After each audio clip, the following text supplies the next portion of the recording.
ठीक है। इस तरीके से अभी हमने देखा था पिछली वीडियो में कि जो फूड है हमारा जब स्टमक में आ गया तो स्टमक में जो गैस्ट्रिक जूस निकलता है उसके क्या क्या फंक्शन होते हैं। ठीक है, तो अभी हम देखेंगे कि क्या क्या फंक्शन इसके।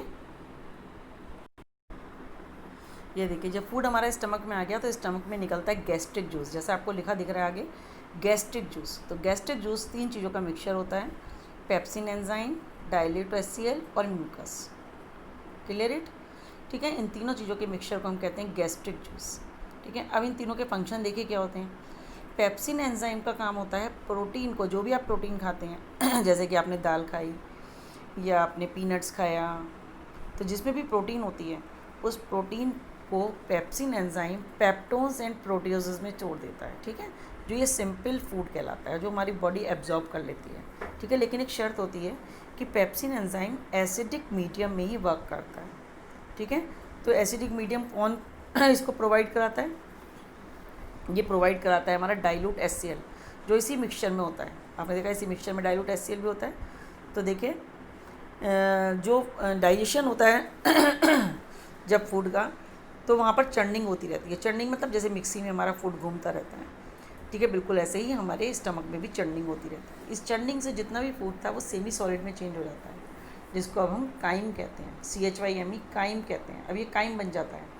ठीक है, this chyme comes into the duodenum, जो मैंने आपको पिछले डायग्राम में बताया था। एक सी पार्ट होता है, सी शेप का पार्ट, जो स्टमक से कनेक्ट होता है, और स्मॉल इंटेस्टाइन का पार्ट होता है ये। ठीक है, तो यहाँ पर फूड आ जाता है। जैसे ही स्टमक से फूड आता है, ठीक है, वैसे ही उसी टाइम फूड आता है, जो सिक्रीशन होता है उसका लीवर का, वो भी उसमें ऐड होता है, और जो पेंक्रियाज का सिक्रीशन होता है वो भी उसमें ऐड होता है।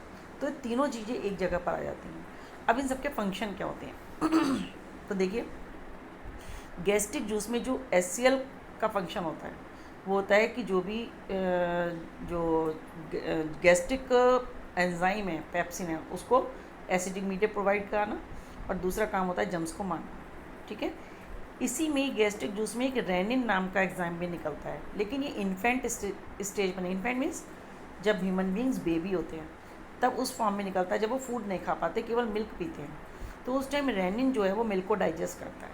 जैसे जैसे हम बड़े होते जाते हैं, फूड खाते रहते हैं, तो रेनिन का सिक्रीशन बंद हो जाता है और पेप्सिन का सिक्रीशन स्टार्ट हो जाता है। ठीक है, तो रेनिन जो है वो इन्फेंट टाइम में ही हमारे यूज़ होता है। ठीक है, इसके बाद आता है म्यूकस। म्यूकस का काम क्या होता है? म्यूकस जो है वो एक स्मॉल इंटेस्टाइन के ऊपर एक इनर लेयर बना लेती है।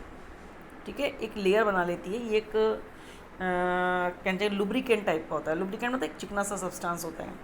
ठीक है, जैसे कि आप ऑयल लगा देते हैं किसी चीज़ पर तो उस पर जंग नहीं लगती है, बिल्कुल ऐसे ही। तो उस पर जो एसिड का असर होता है हमारी स्टमक की स्किन पर, वो नहीं हो पाता, क्योंकि एसिड, आपको पता है कि एसिड एक तरह का तेज़ाब है, वो हमारी बॉडी में जख्म कर देगा अगर हर समय, स्टमक में तो हर समय एसिड रहता है। तो स्टमक को एसिड के एक्शन से बचाने के लिए म्यूकस एक लेयर प्रोवाइड करा देता है, एक ऑयल जैसी लेयर लग जाती है, जिससे कि उस पर उसका कोई असर नहीं होता। ठीक है, तो ये तो तीनों के फंक्शन हो गए, पेप्सिन एंजाइम के, डाइल्यूट HCl के, म्यूकस के। अब हम आगे बढ़ते हैं। अब स्मॉल इंटेस्टाइन में जब पहुंचता है तो ड्यूडेनम में duodenum contains opening of hepatopancreatic duct. Hepatopancreatic duct कहते हैं पैंक्रिया की वो ट्यूब लाइन जिससे पैंक्रेटिक जूस आता है, उसको हिपेटिक पैंक्रेटिक डक्ट कहते हैं। ठीक है, जेजुनम में एब्जॉर्प्शन होता है, और इलियम में ultimate site of absorption, digestion. ठीक है, डाइजेशन का एब्जॉर्प्शन, ये तीनों पार्ट हैं। अब इसको हम डिटेल में पढ़ेंगे। ड्यूडेनम में जब फूड आता है तो duodenum receive the secretion of 2 glands, liver and pancreas. ठीक है, अब लीवर में क्या होता है? लीवर बाइल जूस सिक्रीट करता है। अब बाइल जूस क्या होता है? बाइल जूस एक एल्कलाइन होता है। एल्कलाइन मीन्स अब इसमें बेस होते हैं, जैसे अभी तक एसिड था ऊपर, अब बेस होते हैं। बेस जो पानी में डिजॉल्व हो जाते हैं, these are called the alkali. ठीक है, तो जो लीवर की सेल्स हैं वो बाइल जूस सिक्रीट करती हैं, और ये बाइल जूस गॉल ब्लैडर में कलेक्ट होता रहता है। गॉल ब्लैडर में एक थैली लाइक स्ट्रक्चर होता है, जो आपने डायग्राम में देखा होगा कि लीवर के अंदर एक छोटा सा एक स्ट्रक्चर बना हुआ है। ठीक है, वो स्ट्रक्चर हमारा गॉल ब्लैडर का, उसमें कलेक्ट होता रहता है, और उसकी ट्यूब से ही वहाँ पर आता है स्ट्रक्चर, ड्यूडेनम में आता है फूड। ठीक है, इसमें कोई भी एंजाइम नहीं होता। ठीक है, तो ये डाइजेशन में केमिकल डाइजेशन नहीं करता ये एक तरीके से, क्योंकि इसमें कोई भी एंजाइम नहीं होता।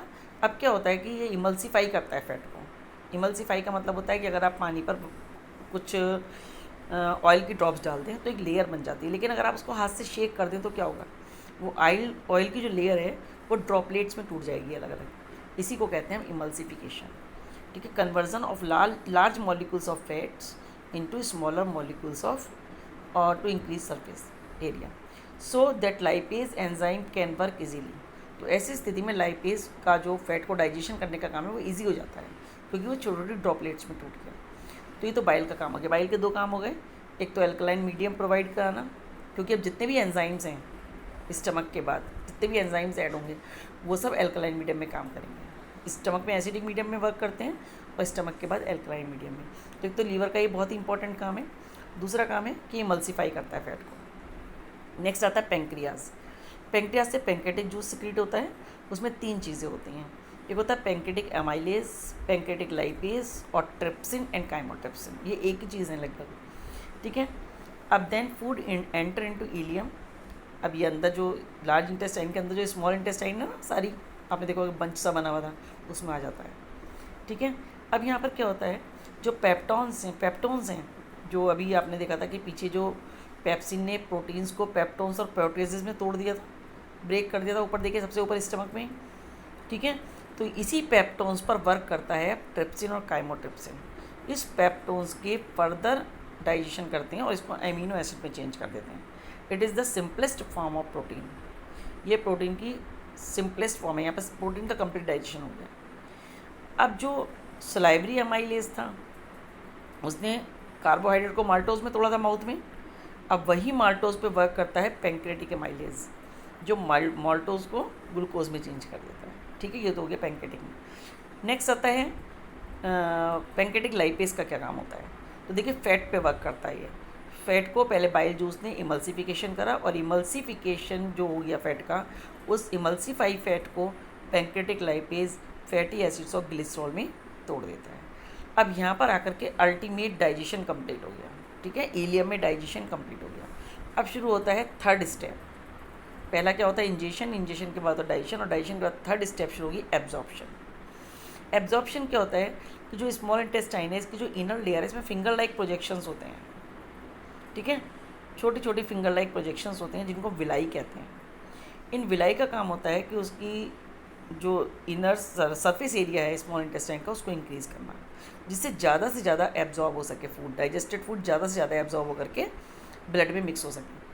तो यहाँ पर क्या होता है, जो villi present in ileum helps in absorption of digested food and thus food passes into the blood stream.